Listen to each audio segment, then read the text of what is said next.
Sobat Data, kalian tahu nggak sih, ternyata data indeks pembangunan manusia atau yang biasa disingkat dengan IPM adalah salah satu indikator yang paling banyak dicari oleh para pengguna data.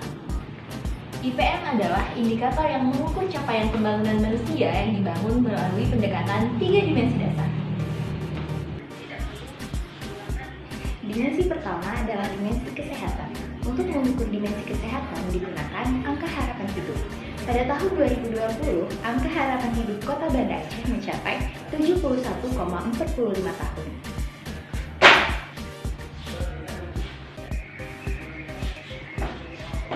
Dimensi yang kedua adalah dimensi pengetahuan.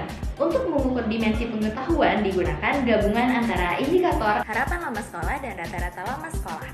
Di Kota Banda Aceh, harapan lama sekolah tahun 2020 sebesar 17,79 tahun dan rata-rata lama sekolah sebesar 12,64 tahun.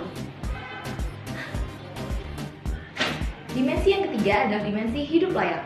Untuk mengukur dimensi hidup layak digunakan kemampuan indikator daya beli masyarakat terhadap sejumlah kebutuhan pokok yang dilihat dari besarnya rata-rata pengeluaran per kapita sebagai suatu pendekatan terhadap pendapatan masyarakat untuk mewakili capaian pembangunan hidup yang layak.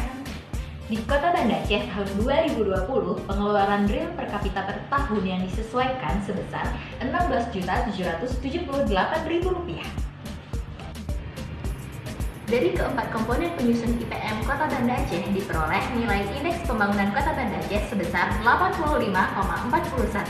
Menurut United Nations Development Program atau UNDP, nilai di atas 80 masuk ke dalam kategori yang sangat tinggi, sehingga bisa disimpulkan nilai IPM Kota Banda Aceh masuk ke dalam kategori yang sangat tinggi. Untuk informasi yang lebih lanjut, Sobat Data bisa langsung mengunjungi web kami di bandaacehkota.bps.go.id atau Sobat Data juga bisa langsung mendownload aplikasi Allstat di App Store maupun Play Store Sobat Data masing-masing. Sobat Data juga bisa langsung mengunjungi pelayanan statistik terpadu di BPS Kota Banda Aceh. Kami tunggu kedatangan kalian ya. Sampai jumpa.